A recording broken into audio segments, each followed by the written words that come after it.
যাবে? মা বাবাকে ধমক দেওয়া যাবে? বৃদ্ধাশ্রমে পাঠানো যাবে? এখন তো কিছু নেতা আবার বৃদ্ধাশ্রম খুলি বসে আছে। আমি দায়িত্বহীন কণ্ঠে বলি, যারা বৃদ্ধাশ্রম খুলছে এরাই হলো মা বাবার অবাধ্য সন্তান। কথা কন ঠিক না বিধি? এই মিয়া, ব্যবসা আর নাই তোমার, বৃদ্ধাশ্রম কেন? প্রয়োজনে গ্রামে চিরুনি অভিযান করে যেই সন্তান মা বাবাকে বসে না, ওর ব্যাপারে আইনের আওতায় তাকে আনতে হবে। কোন মা বাবাকে বৃদ্ধাশ্রমে যেন সন্তান থাকতে পাঠাইতে না পারে। কথা কন ঠিক না বিধি? তা না করে এখন বৃদ্ধাশ্রম খুলে বসে বৃদ্ধাশ্রমের ফজিলত বয়ান করে ওখানে দিন শিক্ষা দেওয়া হয়, নামাজ শিক্ষা দেওয়া হয়, তসবিহ তাহলিল জিকির আজকার ওখানে রাখো। কতক্ষণ ঠিক নেই? কপাল পোড়া।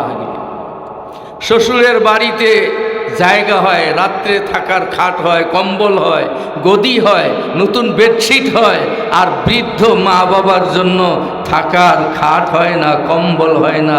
বৃদ্ধ মা বাবার কাশি ওরে, নাকে গন্ধ লাগে, শ্বশুর কাশলে মজা লাগে। কি বাসায়, কথা কয় না। মাও কাশি দিলে কষ্ট লাগে, আর বেগম পাদি দিলে নাক টানে, কি ঘেরান। কথা কয় না? হ্যাঁ মুসলমান, কথা কন ঠিক না বিধি? মা বাবার তুলনা পৃথিবীতে আছে কেউ? কথা কয় না? কথা কয় না? আছে? আরে কোরআনের দিকে তাকাইলেও সব, ধরলেও সব, পড়লেও সব, মা বাবার চেহারার দিকে তাকাইলেও সব। আল্লাহু আকবার, আসতে কর। এমন একটা নিয়ামত মা বাবা, যাকে দেখলে সওয়াব। কেমন সওয়াব? আল্লাহর নবী বলেন, মা মিন ওয়ালাদিন বাররিন ইয়ানজুরু ইলা ওয়ালিদাইহি নাজরাত রাহমাতিন কাতাবাল্লাহু লাহু কুল্লা নাজরাতিন হাজ্জাতাম মাবরুরা। আল্লাহু আকবার। আল্লাহর নবী বলেন, কোন সন্তান যদি মায়ের চেহারার দিকে দৈনন্দিন একবার মায়ার নজরে তাকায়, বাবার চেহারার দিকে একবার মায়ার নজরে তাকায়, বিশ্ব নবী ঘোষণা দেন, ওই সন্তানের আমলনামায় সঙ্গে সঙ্গে কবুল হজের সব আল্লাহ তাআলা লিখে দেন। আসতে কোন সুবহানাল্লাহ। সাহাবী নবীকে প্রশ্ন করলেন, ইয়া রাসূলুল্লাহি, কোন সন্তান যদি মা বাবার চেহারার দিকে দৈনন্দিন 10 বার তাকায়, নবীজি বললেন, সাহাবীরা রে, সন্তান যদি 10 বার দৈনন্দিন মা বাবার চেহারার দিকে তাকায়, আমার আল্লাহ তাআলা সঙ্গে সঙ্গে 10টা কবুল হজের সব আমল নামায় দিয়া দেয়। সাহাবী আরো প্রশ্ন করেন, ইয়া রাসূলুল্লাহি, যদি কোনো সন্তান মা বাবার চেহারার দিকে দৈনন্দিন 100 বার তাকায়, নবীজি বলে, সাহাবীরা রে শুনে রাখো, আমি আল্লাহর কসম দিয়ে বলছি, নবী বলেন, আল্লাহর কসম দিয়ে বলছি, সন্তান যদি দৈনন্দিন মা বাবার চেহারার দিকে 100 বার তাকায়, আল্লাহ তাআলা খুশি হয়ে মা বাবার নয়, ওই সন্তানের আমল নামায় 100 কবুল হজের সব দিয়া দেন। আল্লাহু আকবার। কার কার মা বাবা আছে একটু দুহাত জাগান না, দেখি দেখি, আল্লাহকে দেখান। সবার আছে। আজকে থেকে নিয়ত করেন, মা বাবাকে বারবার মহব্বতের নজরে তাকাবেন। নামাজি হন আর বেনামাজি হন, সঙ্গে সঙ্গে কবুল হজের সওয়াব আমল নামায় জমা। আল্লাহু আকবার। শ্বশুরকে তাকাইলে কবুল হজের সওয়াব হয়, হাদিস নাই। শাশুড়িকে দেখলে কবুল হজের সওয়াব হয়, হাদিস নাই। তার মানে শ্বশুর শাশুড়িকে দেখা যাবে না এমনটা নয়, তারাও মা বাবার সম্মানে অধিকার রাখে, তবে আপন জন্মদাতা মা বাবার সমান হয় না। আল্লাহু আকবার। মুসলমান, আল্লাহ নবী আর একটা হাদিস বলছেন, রিদাল ওয়ালিদি রিদাল্লাহ ওয়া সাখাতুল ওয়ালিদি সাখাতুল্লাহ। নবীজির কথা বিশ্বাস হয়? কথা হয় না? বিশ্বাস হয়? বিশ্বাস হয়। কম না 100 বিশ্বাস? আওয়াজ দিয়ে এখন 100 না কম? আল্লাহ নবী বলেন, যদি আল্লাহকে খুশি করতে কেউ চায়, কেউ যদি আল্লাহকে রাজি করতে চায়, মাকে রাজি করবে, আল্লাহ মহান বান্দার উপর রাজি। আল্লাহু আকবার। বাবাকে খুশি করো, আল্লাহ খুশি। মাকে বেজার, আল্লাহ বেজার। বাবা বেজার তো আল্লাহ বেজার। কাবা শরীফের ইমাম যদি হও, মা বাবা যদি তোমার উপর বেজার থাকে, খোদার কসম কাবার ইমাম হয়েও তোমার ঠিকানা জাহান্নাম। নাউজুবিল্লাহ। মুফতি হতে পারো, ঠিকানা জাহান্নাম। মুহাদ্দিস হতে পারো, ঠিকানা জাহান্নাম। রাজনৈতিক নেতা, ঠিকানা জাহান্নাম। যেই হও, মা বাবাকে বেজার করবা। মা বাবা বেজার, আমার আল্লাহ বেজার। হজ যাকাত নামাজ রোজা সদকা দান খয়রাত মা বাবাকে বেজার করে একটাও কাজে লাগা যাবে না। কথা কন ঠিক না বিধি? মুসলমান, আল্লাহর নবী আর একটা হাদিস বলছেন, উমা জান্নাতুকা আও নারুক। কথার দিকে খেয়াল করেন, ফারুক ভাই যাচ্ছে, দেখার কিছুই নাই। উমা জান্নাতুকা আও নারুক, মা বাবা তোমার দুইজন জান্নাত। আও নারুক, মা বাবা দুইজন তোমার জাহান্নাম। মানে কি? মা বাবা দুইজন খুশি, তোমার জন্য দুইটা জান্নাত। মা বাবা দুইজন তোমার উপর বেজার, তোমার জন্য দুইটা জাহান্নাম। মাকে বেজার করা যাবে না, বাবাকে বেজার করা যাবে না। বাজার থেকে যাবেন, নাস্তা পানি নিয়ে যাবেন, বউয়ের হাতে দেওয়ার আগে মায়ের হাতে নাস্তা উঠায়া দিবেন। মায়ের কলজা ঠান্ডা, আল্লাহর আরশে আজিম হবে ঠান্ডা। জনম দুঃখিনী মা, একজন গর্ভধারিণী মা বাচ্চা যখন গর্ভে রাখে, পেটটা ছোট, বাচ্চা 1 মাস 2 মাস করতে করতে 7 মাস 8 মাস যখন হয়ে যায়, মায়ের পেটের চামড়াটা ফেটে ফেটে বাঙ্গির মতো ফেটে ফেটে পেটের মধ্যে দাগ পড়ে যায়। কথা কয়, পাতলা ফিনফিনা পাতলা হয়ে যায় চামড়া। জীবনে ওই দাগ মেশে না। পেটের চামড়া খুললেই দেখা যায় রেখা রেখা বাঙ্গির মতো পেট ফেটে আছে এখনো। সেই সন্তান পেটের মধ্যে একবার পা দিয়ে আঘাত করেছি, মায়ের পেটে ব্যথা, নিঃশ্বাস বন্ধ হয়ে যায়। মাথা দিয়ে ঘুঁটা মেরেছি, মায়ের পেটে ব্যথা, পেটটা চাপ দিয়ে বসে গেছে। হাতের কলগুনা দিয়ে ঘুঁটা মেরেছে, পেটটা একদিকে বাঁকা হয়ে গেছে। জনম দুঃখিনী মা নিঃশ্বাস বন্ধ হওয়ার উপক্রম, বসে পড়ছে।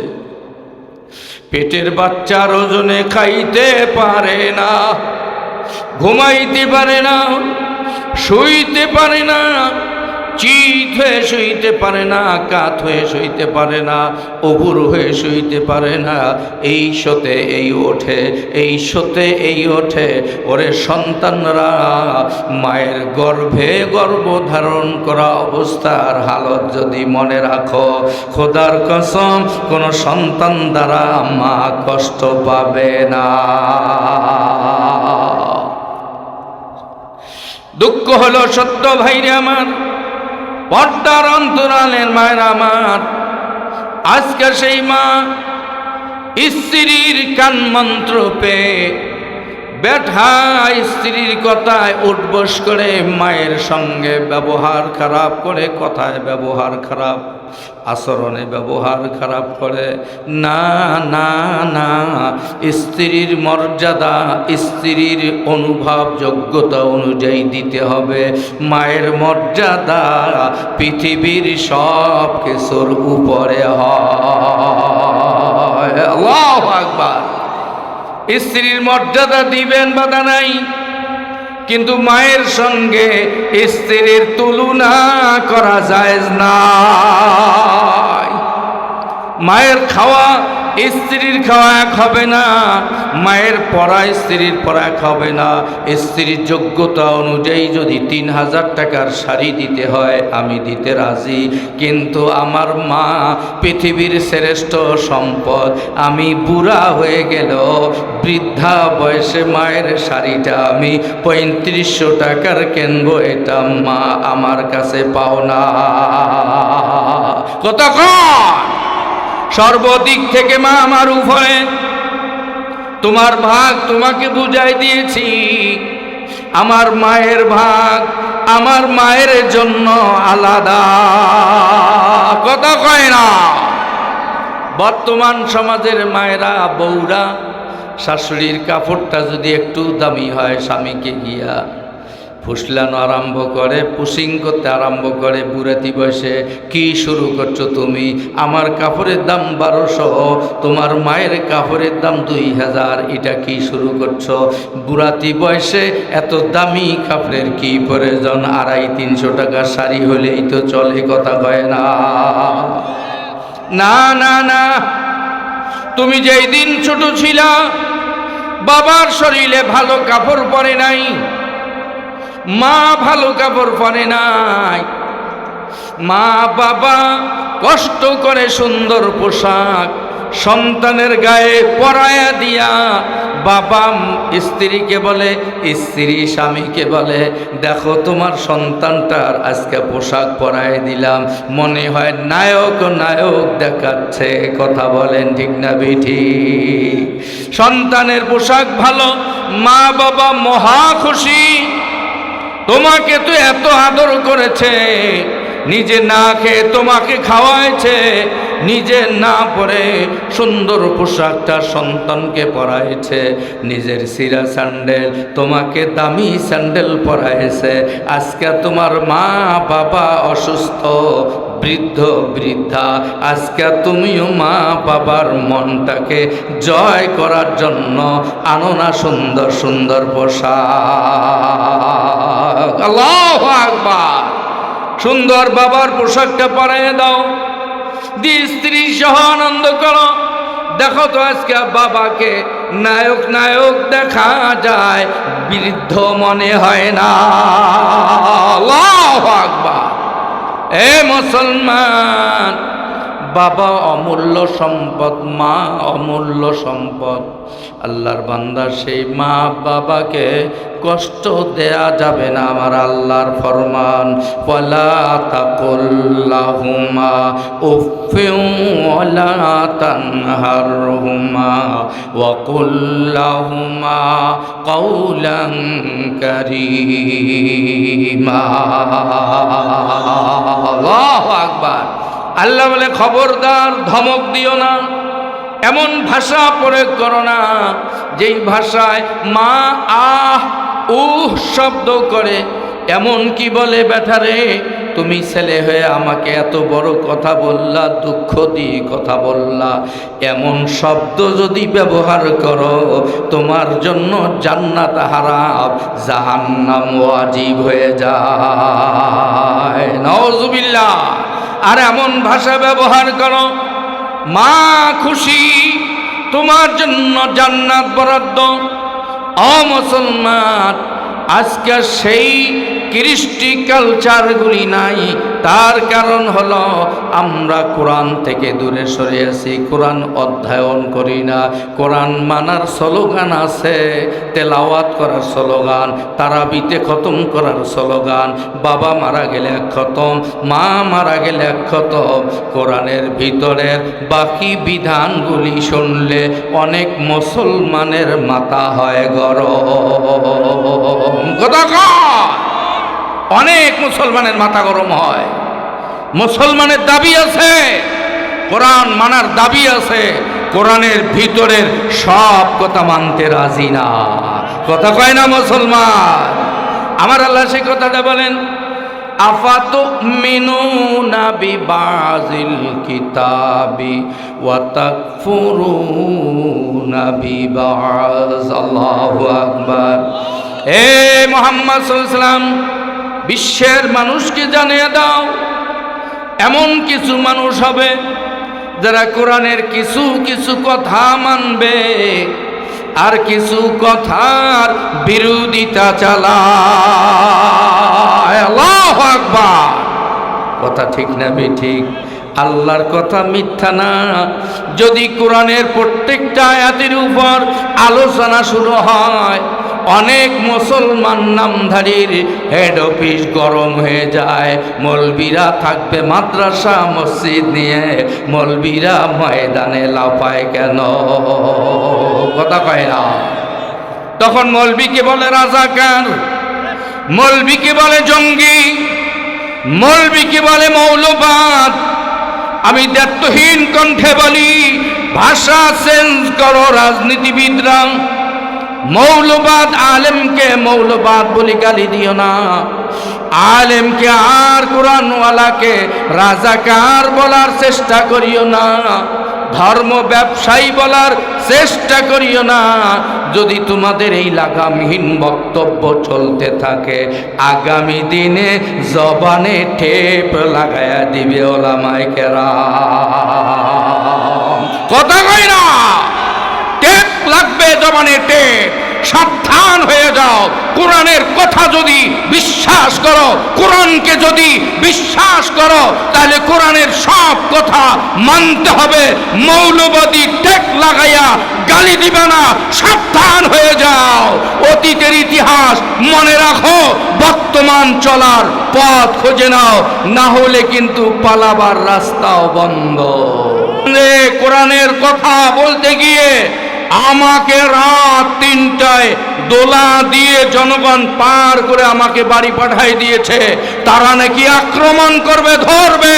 কোথায় আজকে তোমরা? বাহির হও না, বাহির হও। তোমাদের সাথে ময়দানে খেলা আছে, খেলা আছে ময়দানে, খেলা চলছে